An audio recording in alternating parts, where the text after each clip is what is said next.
So atong gamiton nga sunscreen is kanang akong sige ginagamit everyday ang Hamisan sunscreen. Tinted di siya mga langga, hapit na gid siya makulot, gamay na lang gid kay siya mga dugay naman pud ni kaayo no. Ngani siya langga. Ana siya no. Ano kay ni siya tinted sunscreen from Hamisan.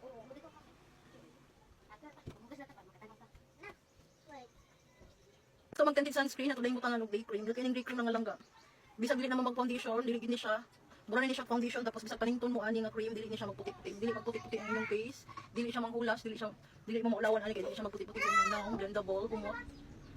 Makaputi pud siya sa face. Face whitening.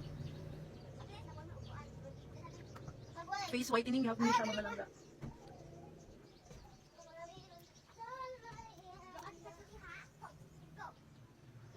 Day cream from Hamisan. May din tag blush highlighter from Hamisan gyapon ni siya mga mi. 2-in-1 blush highlighter dinot kay ni siya makasinaw sa nawong. Ana lang siya. And then imo dayong partneran og highlighter. Duha ni siya mga langga. Highlighter and shimmer and rosy. Wala siya ang shimmer, ang rosy kaning pink. Ako na siyang ginaana-ana lang kadi man jud ko kabalo no. Ako basta lang gyud ana-ana lang nimo. Pwede sa na siya sa mata mga mi. Hamis kaya itong nawang ano no. Hamis glowing, pwede sa siya sa eyelids. Ano na lang siya. Yung magkilay dahil yung tanong.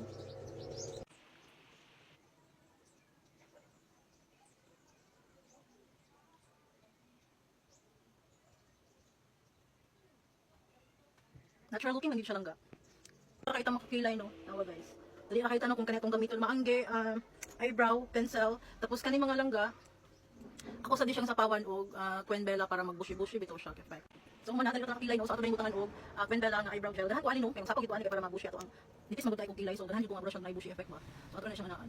Para burang baga bitaw siya tan-awon langga. Dahan kay Queen Bella ay. Wala na siya kuan ni bushi eyebrow. Na-enhance ang ato ang kilay no. So kani siya nindot siya no kay bisag maadi ang kuan dili na magitong kay sa eyebrow dili siya pilit mo dili yung pilit sa imong panit or sa taas mo dili na siya mag-smudge non-smudging. Queen Bella eyebrow pencil. Oh, eyebrow pencil, eyebrow gel tanawa. Bushi na siya mga mi. Tint na yung tamang lip tint. Natin siyang lip tint kay long lasting. Maka-moisturize sa lips. So muna na ito ang look mga langga no. Nindot kay natural lang din siya no. So nindot kayo atong mga product no from Hamisan maangge.